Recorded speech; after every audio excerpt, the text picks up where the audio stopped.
How are you doing? I'm Martin from Gardens for Life. So this is our 26th session of live chat and questions and answers. So we'll just do some of our let me see here. We're just going to talk about some of the things that happened this week. And while we wait for people to come on the live here, if you're watching this afterwards, after it's been recorded, after it was live, broadcasted on the internet, you can also download all of the audio versions, the audio for all of these live podcasts on our membership page as well. So those are available, and you can also watch them for free on our website or on our YouTube channel. Generally speaking, I believe they are also on Odyssey as well, but I'm not sure about that. How are you doing, Bianca? You're our only viewer at the moment. Oh, wait now. A couple other people just joined as well. Is the sound good? Thank God, because I was just checking the microphone and it was fierce low and then it was too loud. With this microphone right here is very sensitive, so you have to turn down the sensitivity. Otherwise, all you get is clipping. And trust me, you don't want to have to hear that. That's pretty much worse than wind noise. So it's always good to have a microphone. Sorry, folks, still have the old bland background. I know some of you will mention it. I have not had time to actually put any plants in the background. Still my temporary office here. And we are working on making progress. And we're always moving things around, just like playing Tetris around the house, the homestead, and the garden as well. We have been starting an awful lot of plants, actually. And it's pretty much the last chance right now. I'm still going to put a few more cuttings in the ground and probably start a few more late seeds as well. Hopefully they'll be okay. Hopefully they'll make it through the winter, and hopefully they'll grow big enough before the winter so that I can have them to start more plants in next spring, actually. Our greenhouse is going to get doors now. The big greenhouse is going to get doors. I'm going to put them in so that we get a better and more stable temperature. During the day, it goes to plus 40 degrees Celsius. And I always say Celsius. For some of you you're using Fahrenheit. I'm afraid I don't know what that is in Fahrenheit. I think around 100 degrees or something like that. And at nighttime, it actually goes down to 5 degrees Celsius. So it does get quite cold in there, and I don't think the seeds appreciate that. Even so, I started 700 echinacea seeds. I just went mad on the echinaceas, like a last burst on them, just because we never have enough of them and they're so hard to germinate. I ended up with really good germination rates from the seed that I got there from Seedaholic, actually, in Galway. If you're ever looking for seeds, they've got a great selection, especially wildflowers and medicinal flowers as well, and plants. So lots of vegetables too. So again, folks, if you want to, you can ask me any questions that you might have. We're going to run our giveaway about halfway through the show. We'll do in about 20 minutes or so, we can run the giveaway when a few more people have joined. Usually the longer these lives go on for, the more people actually join. And I have a few pictures to show you how Gardens for Life got started and how all of these gardens actually kind of evolved over the years. For those of you who haven't seen the older gardens, even well before the pizza garden and all of those, well, you're going to see some of those today now. I'm going to get into those pictures in a minute. If you have any questions, please put the word question in all capital letters in front so that I know that question is directed towards me. Anything about plants or no-dig gardening or forest gardening or chicken keeping or anything homesteading related, I'm very happy to answer any questions that I might be able to answer. Now, let's take a look here. Oh yes, we also just announced 2 more dates for guided tours of our gardens. So you can look at those on our website and you can book them. They're free of charge. And there's one this Sunday and one in 2 weeks. So you can take a look at our events page. And for those of you on the audio only, it's just gardensforlife.ie/events. I do sometimes have to read out the website addresses that I'm putting on the screen just for those of you that are only on the audio.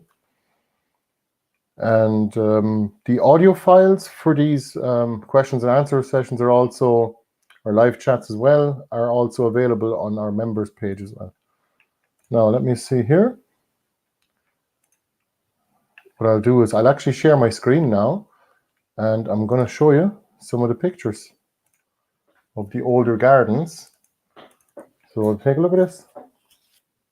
So this is actually how I started off. Well, I mean, we've always had gardens. When I was a child, we've always had like a quarter acre, actually probably more like a quarter acre of a back garden and a quarter acre yard. So a fair old bit of land to mess around with. And we had lots of fruit trees and nut trees when I grew up. But this is actually just a house in Athlone, out of all places. And it actually was one of those places where the garden wasn't even big enough to actually start growing vegetables. So I actually found an allotment.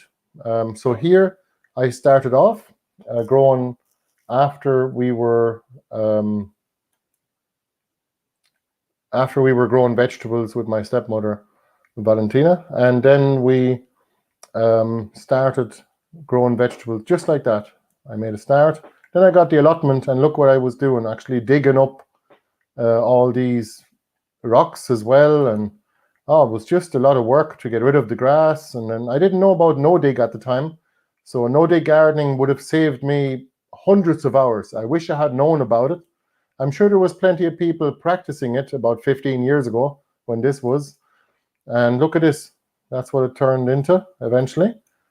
So it was a ton of work just to make 6 garden beds. And those were peppers and tomatoes and some rhubarb plants. We still have those rhubarb plants. They're like 15 years old now at this stage. Basically, the chicken wire here was only to keep the cats out from the neighborhood. And I'm not sure how well it worked. And this is the allotment. This is actually in Athlone.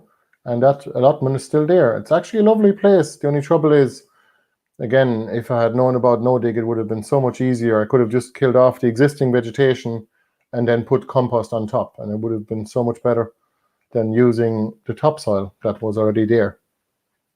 Adding a little bit of farmyard manure. Look what I was doing with the kale, actually cabbage plants. That's Chinese cabbage, and that's some other kind of cabbage. I didn't know about kale very much, and we were told to just put nets over the cabbages, all the brassicas, because that'll stop the butterflies from laying eggs on them. And of course, when I showed this picture to our son Jacob, actually, he said, why would you want to stop the butterflies? Sure, nature is trying to integrate your garden into the local ecosystem. And literally I said, yeah, no, it wasn't a good idea to actually try to protect your vegetables.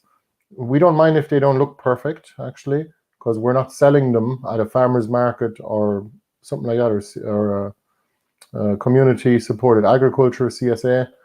A lot of our plants nowadays, we never cover any of our plants or berry bushes with netting, and we have very good success, except for, of course, the Josta berries. For those of you growing those, we definitely lost all of our early raspberries, and every year it's the same thing.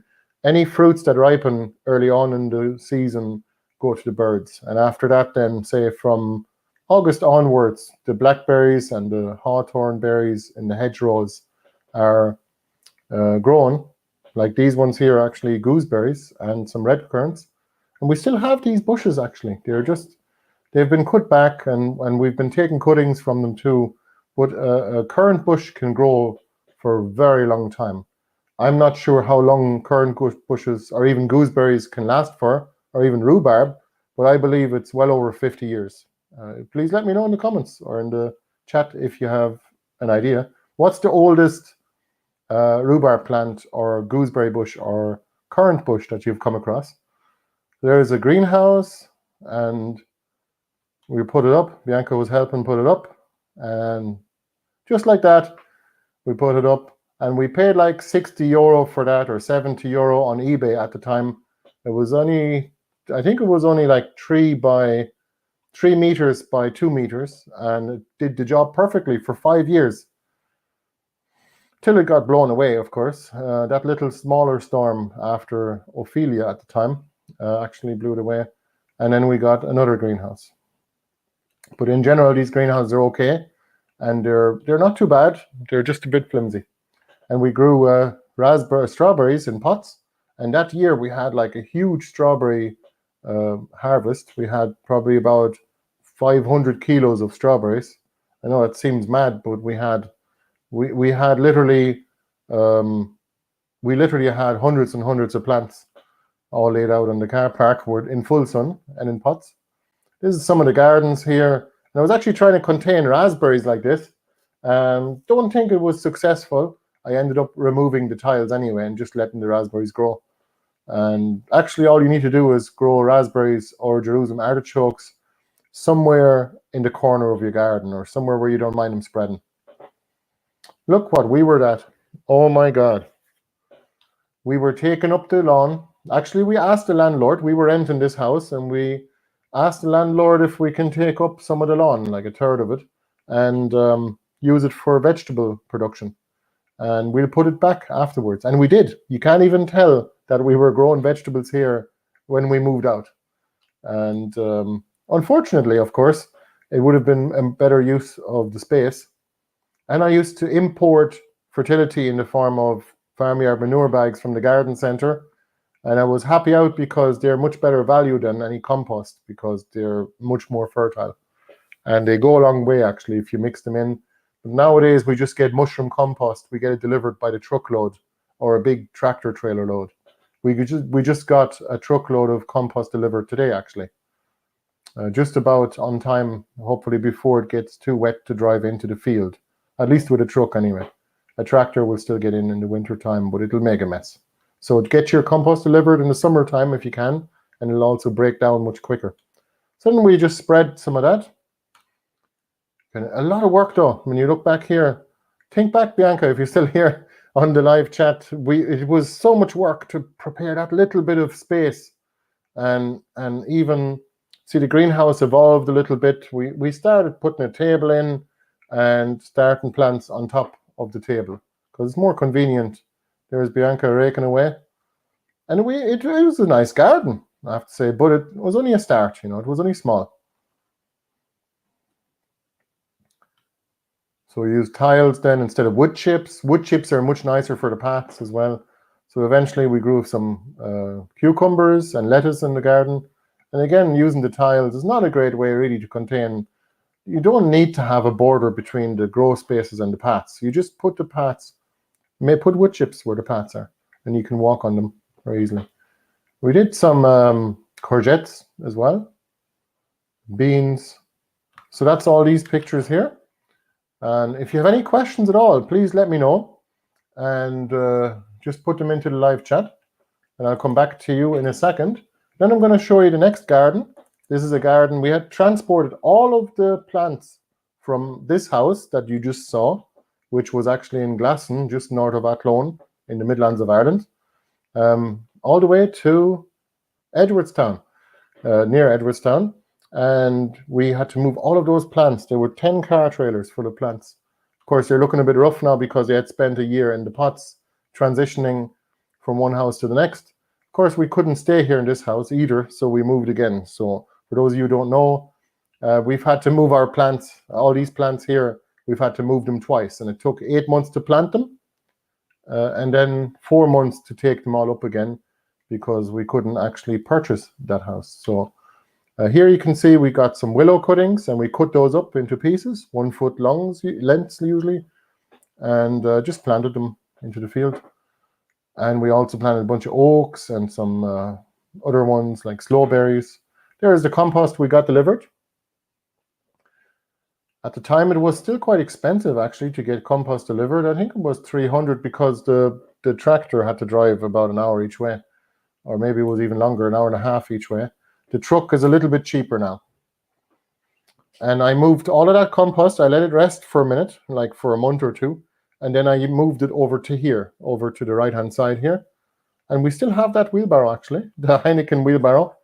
We got that for free off a marketing company in the city centre of Dublin, actually, at the time. Gardens for Life didn't exist yet at the time, but you can never say no to you can never say no to a free wheelbarrow, right? even if it says Heineken on the side of it. We didn't mind. And he had to drive quite a long way with that tractor. And we started lots of seeds. So this was another learning year. So each garden at each house that we lived at, actually, including the allotment and even all the ones in previous years, they were all just part of the learning curve. And we certainly didn't repeat the mistakes that we made at those gardens. Like in this garden here, there's one of our roosters. Yeah, we actually hatched, we got that rooster and we hatched 3 other roosters that we had eventually at the time. We still have the same chicken coops too. So we're going to actually replace those, and I'm about to build a new one. So we'll make a video about that. There's Bianca sitting in the garden enjoying the sunshine. Well, you can see the garden here. I actually started doing no dig and I didn't know any better, and I didn't put down enough cardboard. Look, all this, and it was all little small pieces, and I got bales of cardboard off supermarkets or even farm shops. It's not great. There's too much plastic and too much tape on the boxes, and the boxes are fierce glossy as well. You're much better off to get big sheets of brown cardboard from a furniture place or a bicycle shop, because then you can see like all these gaps here, the grass is going to come through eventually. And it probably did actually in the year after we were gone. So, but still, all that compost, all that compost here was a lot of fertility, and it worked quite well for what it was. So, but moving it by hand, moving 20 tons or 15 tons of compost, depending on the size of the load, like if it's a tractor load, it can be 20 tons. And it is a lot of stuff to move by hand. You're better off to find a local farmer, someone or a friendly neighbor that is willing to do it for you, just to move the scoops with the front loader of the tractor. And that'll make your life a lot easier, at least the first time anyway, just to rake it out after that. We mulched the trees too. Here's the chickens. These were actually Brahma chickens, these ones here. Aren't they beautiful? And this one here is a black rock. You can see they're sitting down like pancakes. They were very good mothers, and I can recommend them. But Brahmas don't lay that many eggs. They are better foragers though than most other breeds of chicken we found, and they make for really nice offspring. Actually, they've got feathers on their feet, so that's why they're really nice. And we ended up with actually a Brahma Rhode Island roosters afterwards, and they were beautiful, and we gave some of those to our friends. There's the young peeps. We had some young peeps that time, so it was good. They were good mothers. Those chickens were very good mothers. We have the odd chicken now going broody, but not successfully. Like she doesn't sit on the same nest every day. Sometimes she changes to the next nest the next day. And it's pointless because, of course, the eggs will have gone cold by then. That's what it looked like after after one growing season. That's what the garden looked like at the time anyway. You can see here borage and all kinds of wildflowers in there. And there's a little greenhouse too in the background. All right, and that's another little garden here. Some pumpkins and courgettes and beans as well with a trellis. So that's all those pictures. Let me know if you have any questions about any of that, and I will come back to you now. Oh yeah, before we come back, I'm just going to go through the weather. It's always worth checking the weather, right? So we are based in Roscommon, and therefore we have what kind of temperature? Look at that. Tomorrow it's going to be 24 degrees. It's going to be like the warmest day in 6 weeks. And for those of you living in warmer parts of the world, you're probably thinking, Jesus, that's true. We've got 24 degrees in autumn or in November. But here in Ireland, it's something special. And even getting sun for like 5 consecutive hours with 0% chance of rain tomorrow. Wow. Yeah, that's going to be a good day tomorrow. And let's keep looking for a second. Now, for those of you not living in Roscommon, of course, you can check the weather yourself, but we are based in the Midlands of Ireland, you can see here. So not bad for the rest of the week. it looks to be fairly dry. But look at the temperatures are going way down.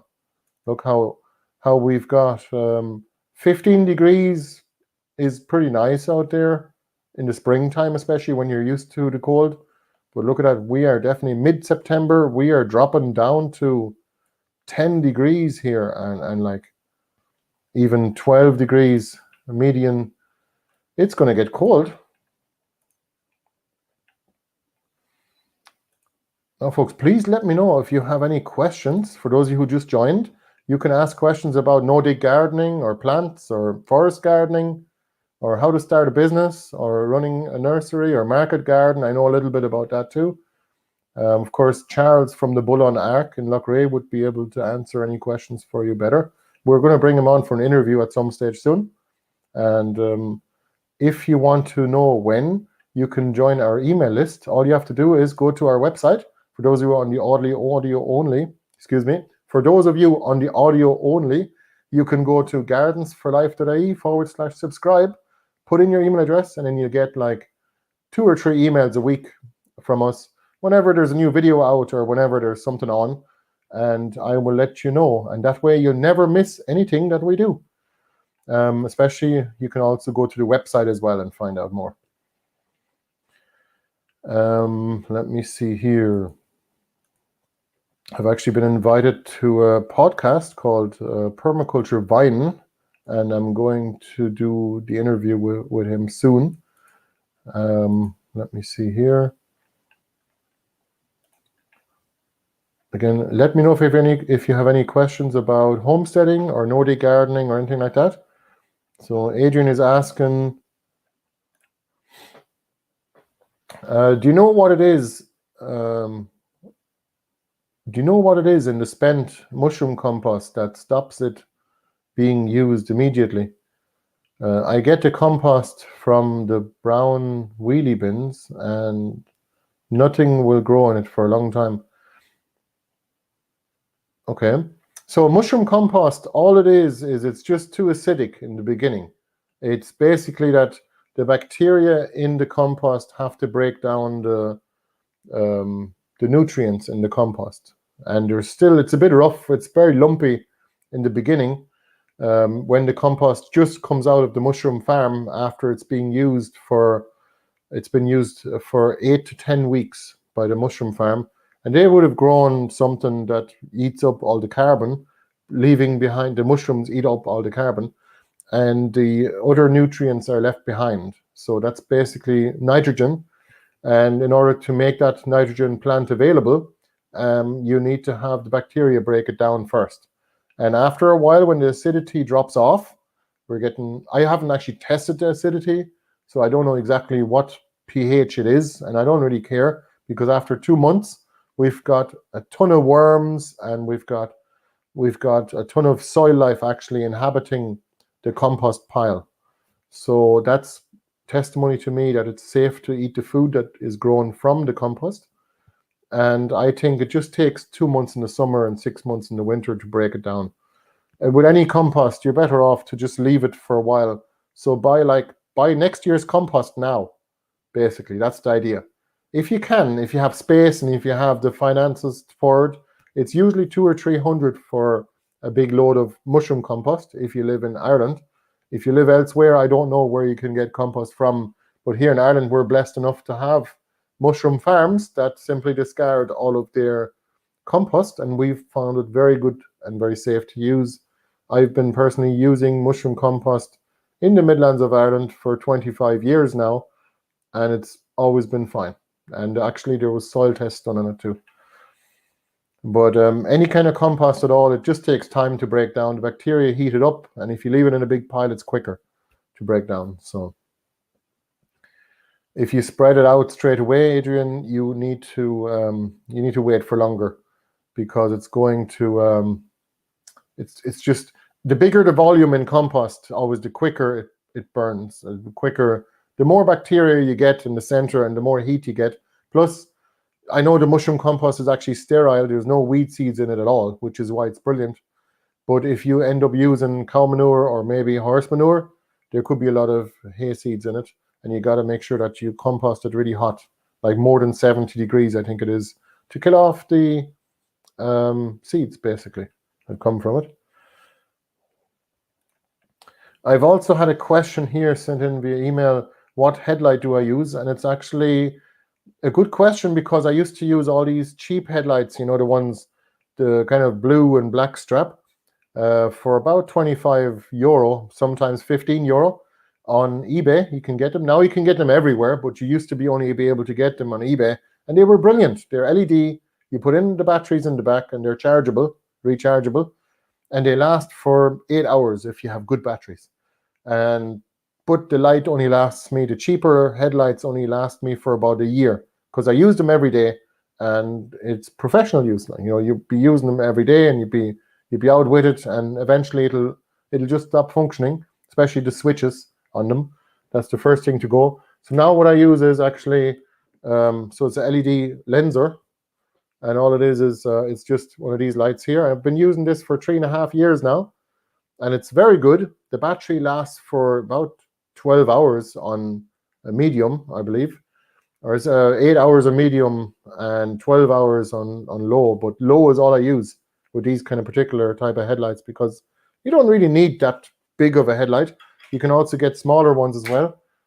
The big headlight is quite expensive. It's like 200, but it's well worth it, because it'll last you for 5 years, 10 years, who knows. It's been working fine for me anyway, and it also didn't ever need a new battery.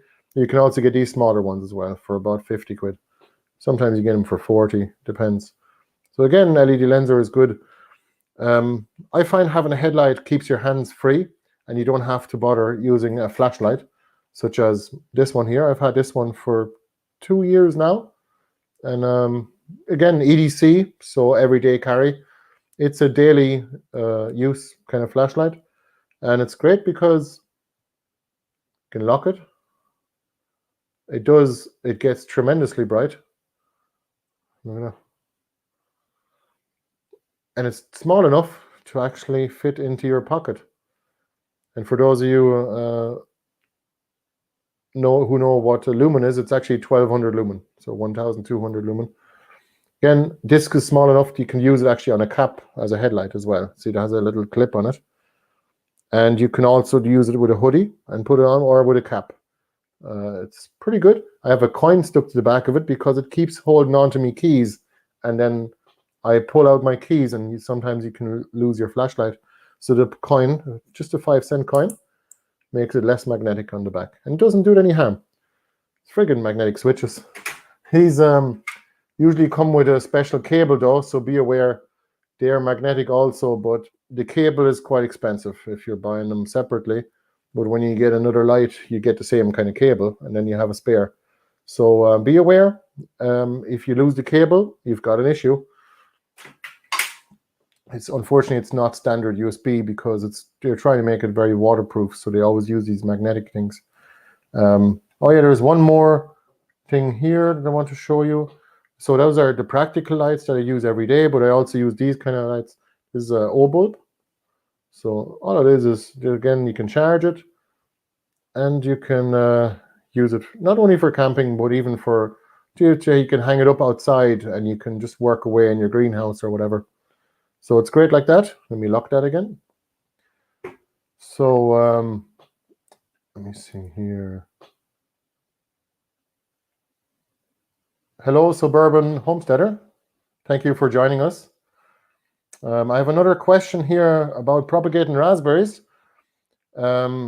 Is it the woody growth that produces the fruit this year, or the new vines with green leaves?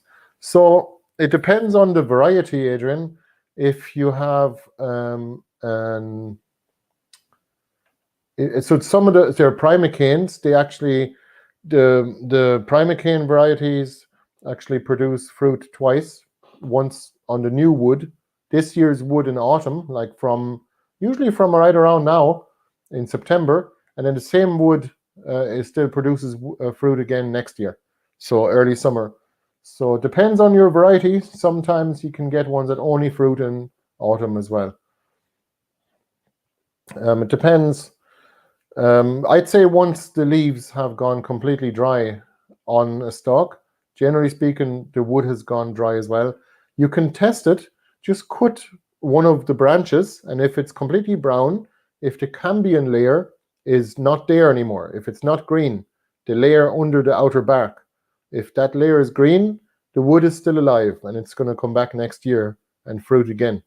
If not, then you know, if it's just all brown, then you know it's not going to come back. So let me see here. Hello, Kevin. How are you doing? Have you ever propagated apple trees? I have, and grafting is quite a lot of work, actually. We have a video on our YouTube channel and on our website that we recorded during a workshop that we were at the sunflower garden in Roscommon. And it was all about propagating apple trees. And just basically, all you do is you're taking a bit of scion wood, that's what it's called, just a piece of wood about that size stick, probably a little thinner, like a pencil thickness. You take it from a good variety that you like. You take the wood in early spring, just when the buds are about to open, and you cut it at an angle.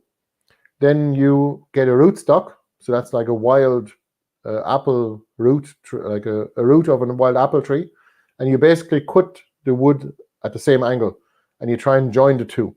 And you can do a notch. There's different types of cuts you can do to propagate an apple tree, but it's just called grafting with a G at the start. And you can look it up. There's some videos about that on our website. It's easy enough, but it's a lot of work. You can use Opinel knives. You can also use a secateurs. Secateurs is not really suitable because it cannot cut fine enough. Like you need to really cut it at a very slight angle, just to get it to join properly. And by the way, for those of you wondering, it's a Felco number 8. It's the greatest secateurs I've ever had, anyway. I wonder if there's any Japanese secateurs that we can get also. These are made in Switzerland, and I have never seen any other secateurs that even come close.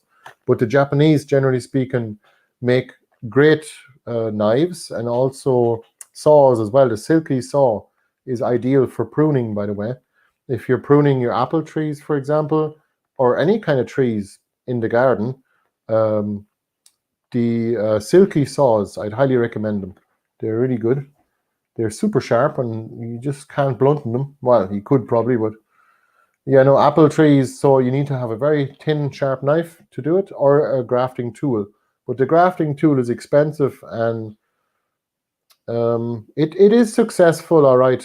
You need practice in the beginning of grafting apple trees. But now I know exactly why apple trees, generally speaking, cost €20 or €25, because it's actually a bit of work and it takes 2 years to grow them on after the graft has taken. You also need to tape the graft as well and put some grafting wax on it just to exclude the air. What is your favorite apple? Actually, out of all the varieties, we haven't tried very many heritage varieties here from Ireland. There is a website called Irish Seed Savers.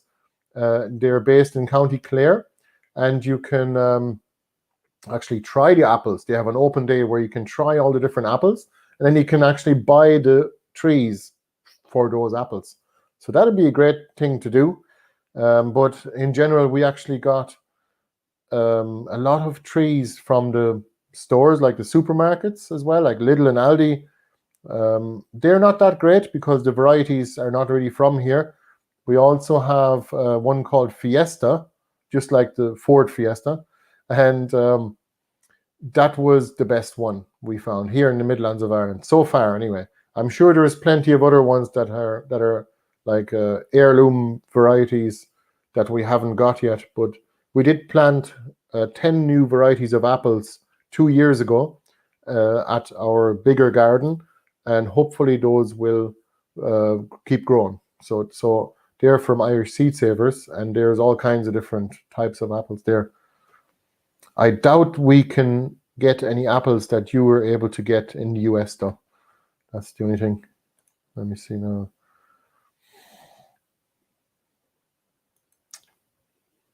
So David's asking, any recommendations on large greenhouse brands? We haven't really bought a greenhouse directly from a company that makes them, other than polydome.ie. We had a couple of greenhouses from them a long time ago now. And I heard that all of the greenhouses that come as a complete set, brand new, are very expensive now, at least since the old COVID thing. And I guess greenhouses have become a lot more popular, and the materials have gone up in price as well. The metal apparently is more expensive now. But we only ever buy our greenhouses secondhand, actually, except for the one I just showed you earlier in the video. That was only a small one.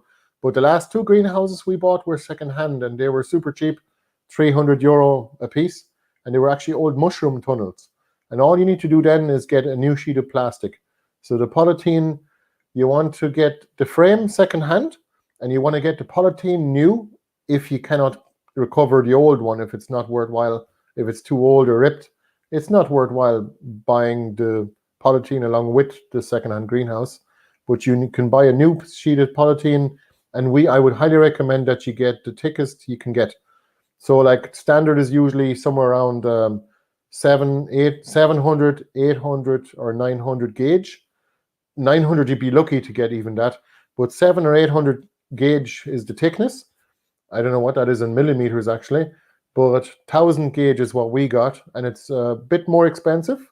So overall, the greenhouse in the bigger garden is 18 by 7 meters, and I paid €650 for the sheet of plastic for it, and it's this really thick stuff, so it lasts way longer. There is a guarantee of 7 years on the plastic, but also because it's thicker, it's more robust and it's more windproof. So I'm not worried about the wind actually tearing it at all. It's also in a quite a sheltered spot as well. So you want to make sure you get full sun if you can, if you're growing fruit in your greenhouse. Like, for example, figs, tomatoes, cucumbers, grapes, kiwis. Hardy kiwis can be grown outside. I don't know if they'll do much better indoors. I never had them yet. We haven't had fruit on ours yet, but we've been growing lots of plants of hardy kiwis, or berry kiwis, the original ones. But in general, the greenhouse needs full sun if you're growing fruit. And if you're only growing seeds, like we do, and on tables, you have the seedlings in starter seeds and in trays. All you need is dappled sunlight is perfect. You don't need full sunlight because your greenhouse is going to get way too hot, and then your trays will dry out much easier. So in general, you can, if you're only starting seedlings in your greenhouse, you can probably put it somewhere even on the north side of a tree, or somewhere where you normally wouldn't put a greenhouse, because it doesn't need full light. It doesn't need full sun. And little seedlings would be fine with half sun anyway, or semi-shade. But in general, I don't know what brand of greenhouse is best. It depends on what country you're in, I guess. I assume you're in Ireland, if you didn't specify.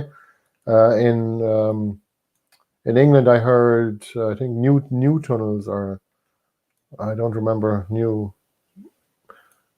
don't remember what it was, but I know that fellow on YouTube called Mossy Bottom actually got a greenhouse from England as well, and he built it. He made a video about it. But anyway, in Ireland, probably polydome.ie. They've been very good to us anyway, and I've been buying parts from them as well.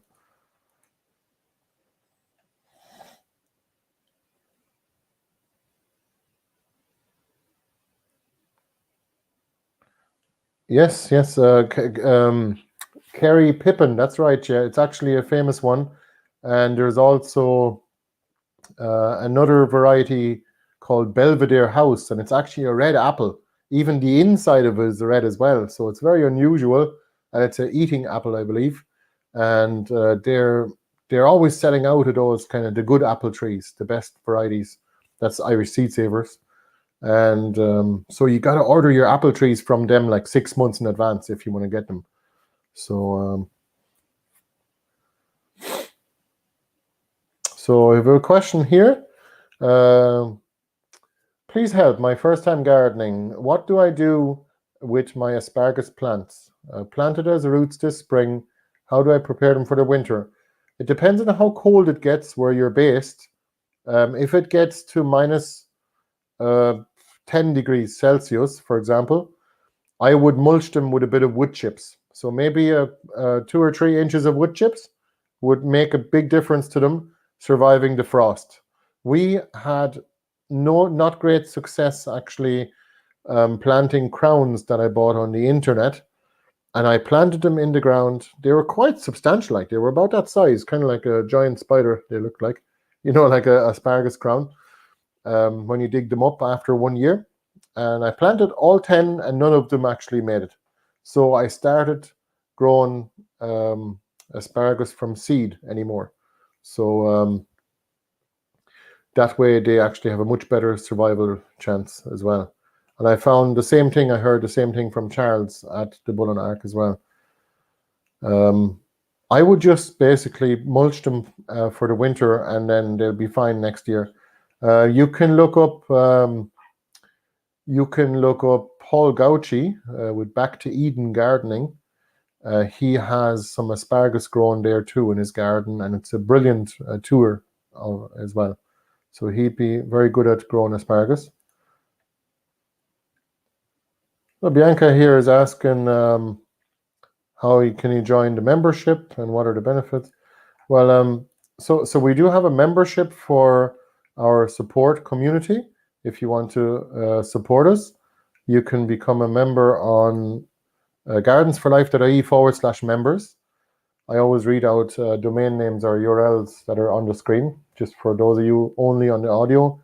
So the biggest benefit you get is you get to support us. So we keep putting out content every week. We put out 1 or 2 videos or sometimes more. And you also get access to the no-dig gardening course as well for completely free of charge. It's about €69 of value. So that's how much you can buy it for if you don't want to join the membership.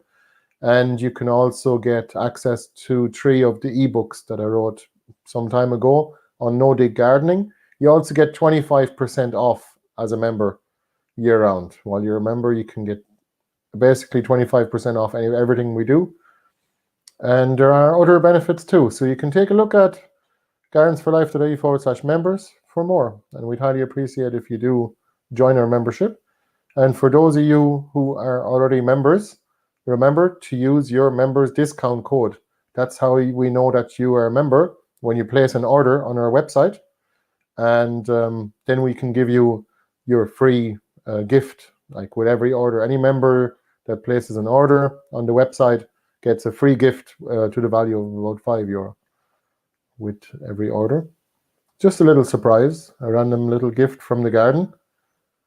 And that's our shop, actually. We have a selection of plants there, vegetable starts, and mostly perennials, also flowers as well, and potted plants and all the rest. A lot of tubers, vegetables, and lots of things you probably wouldn't find elsewhere. So take a look. Now, so what we'll do is we'll do our giveaway now for the €50 voucher. So if you've been hanging on, this is the moment now.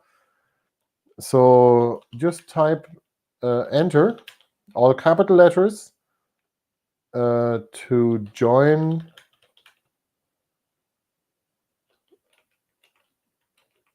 Or just type enter, all capital letters, into the chat to enter the giveaway.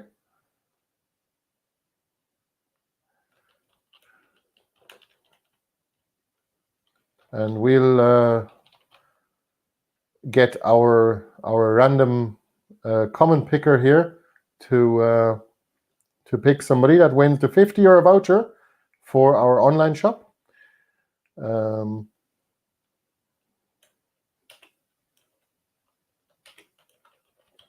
So this week's prize is a €50 voucher for our online shop.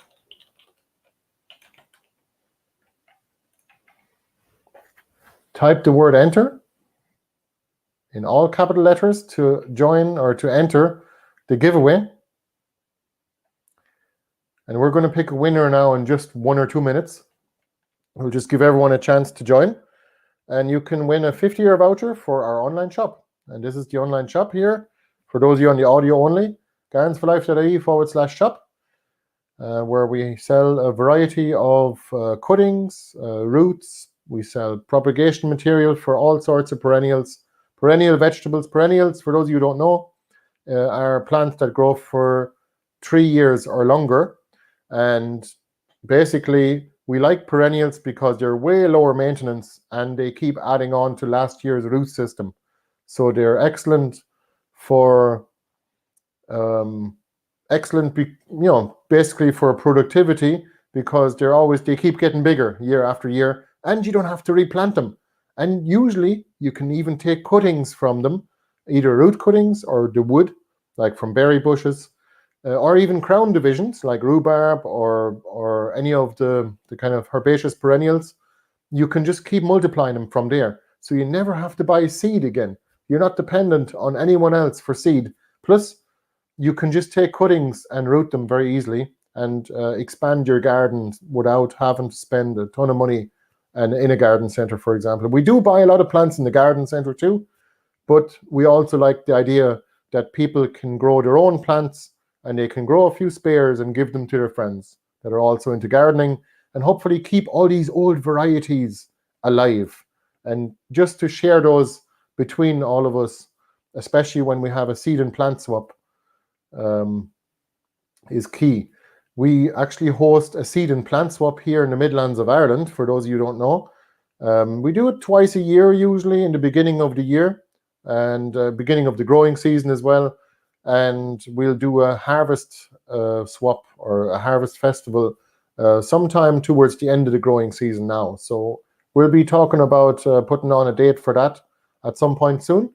It'll be a casual get-together where people can just bring in whatever vegetables they have in the garden, or maybe some plants or starts, or maybe even a seed, because it is also seed collection or seed saving season.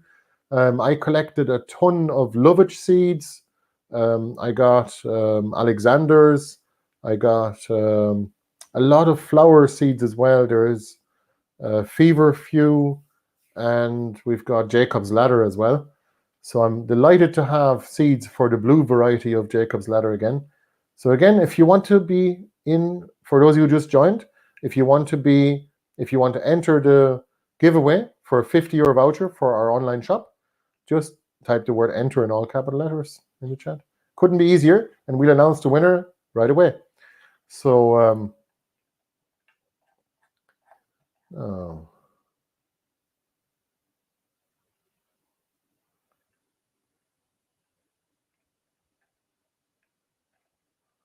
let me just turn on the random comment checker here. And it's going to pick a comment.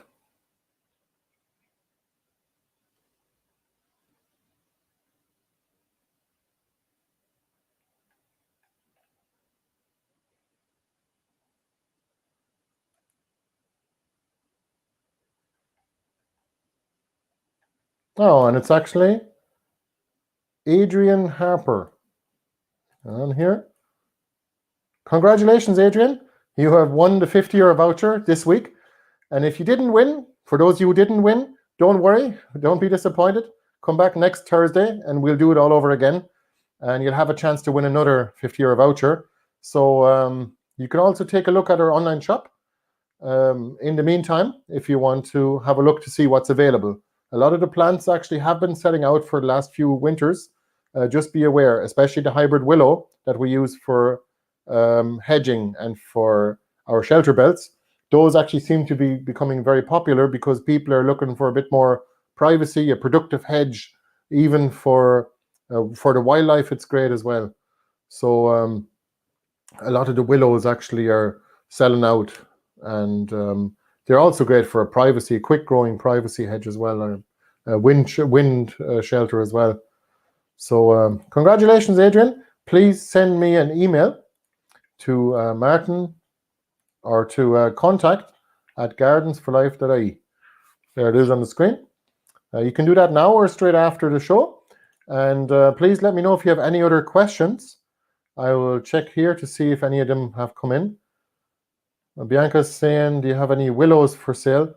Yes, we do, and we've just put them up on Done Deal as well.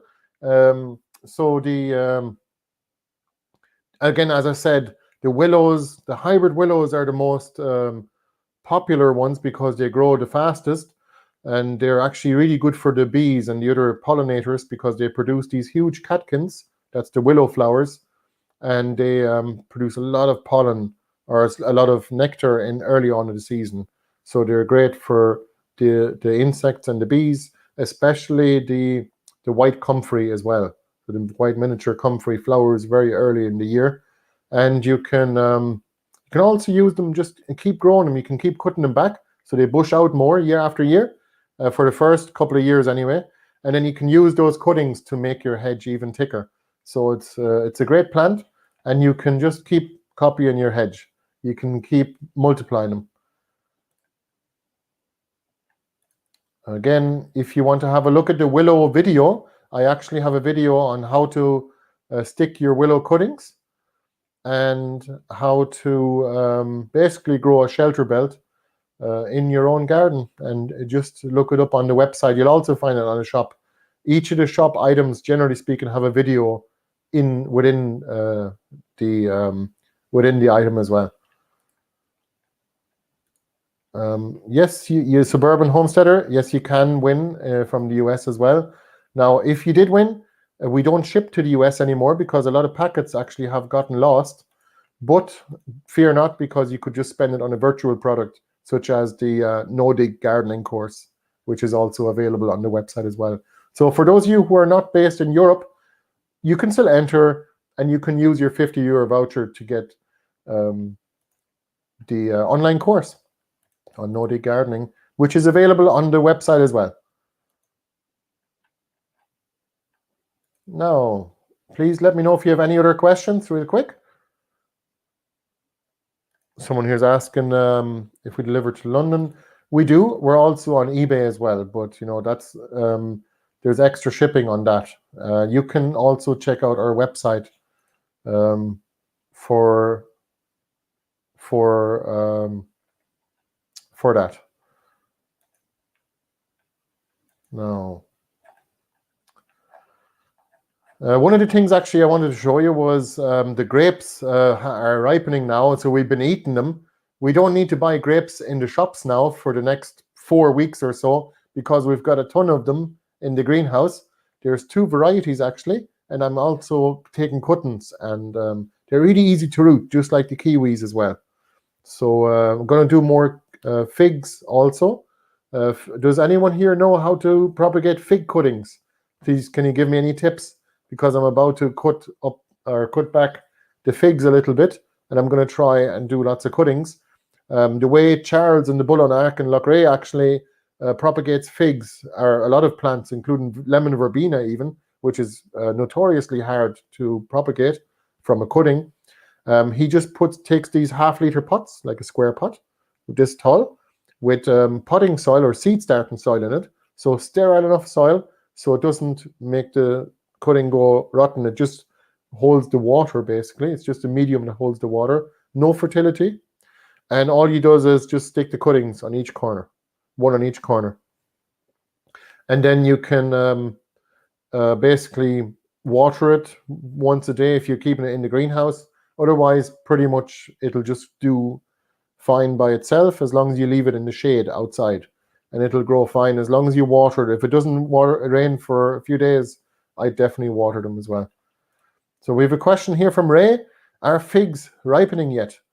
Yours are still rock hard. So figs do ripen, but figs do much better in the greenhouse, I found. They grow twice as fast and they're much better fruiting as well. They do fruit outside as well. The brown turkey is probably the best variety and the most common variety used in Ireland for outdoor growing.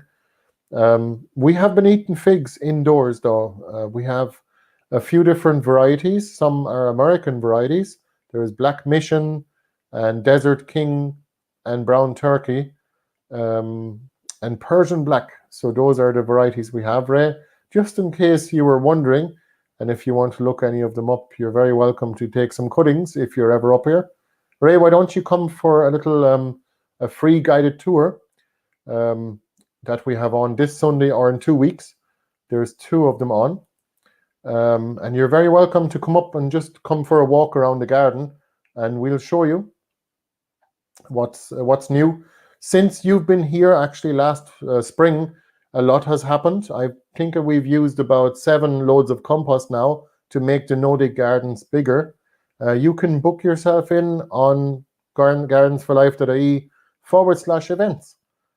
And you can, it's free of charge, but you do have to book your spot because we only have so much parking available. So there's still spots available for this Sunday and for Sunday 2 weeks from now. Again, that's the free guided tour of our 1.5 acre garden.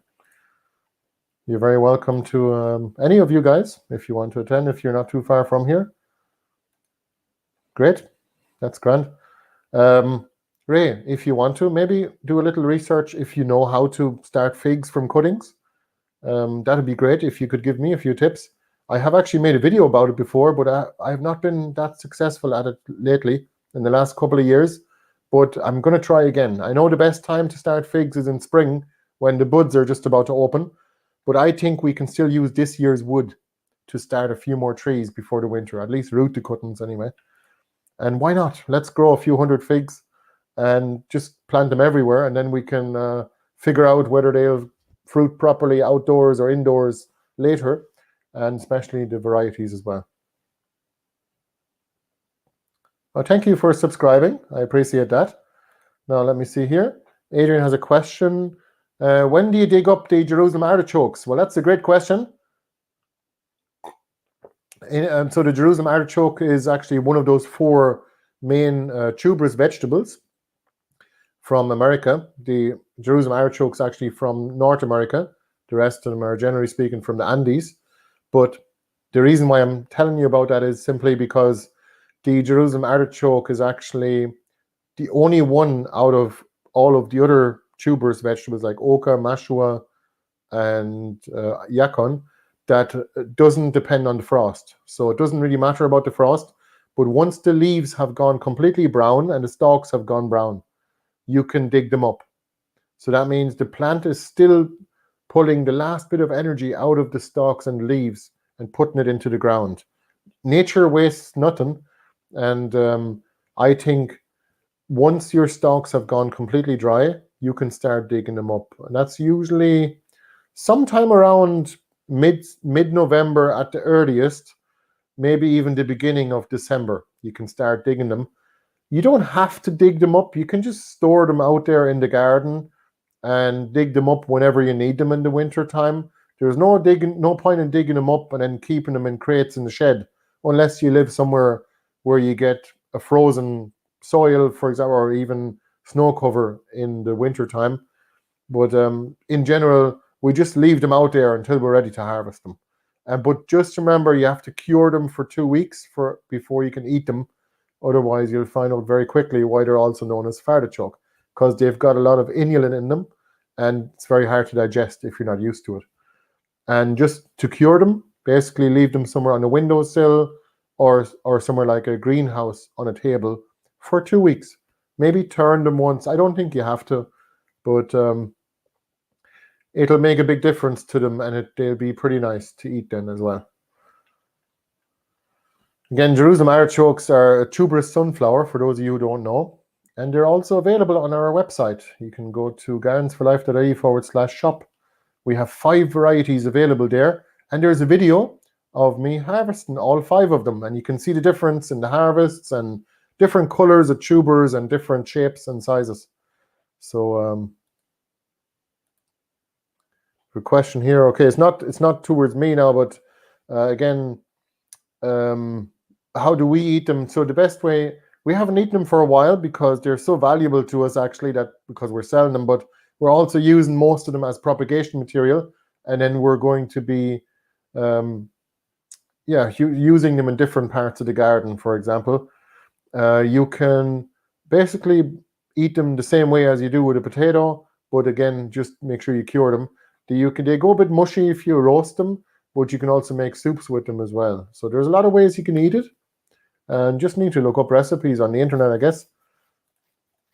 But again, Adrian, you're very welcome to answer the question also in the comments, because it seems to have been directed towards yourself.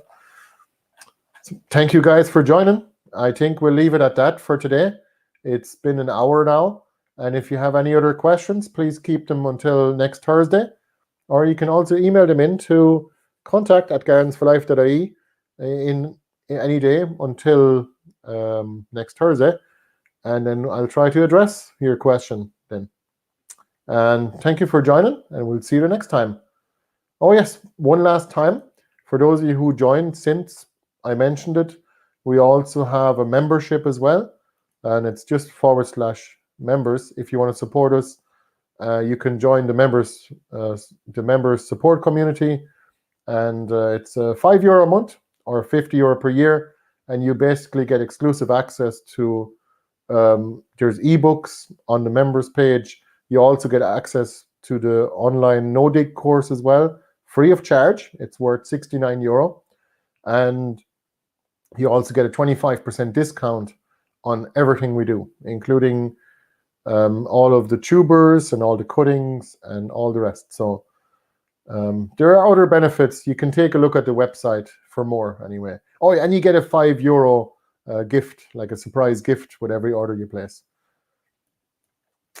We will see you later, and good night.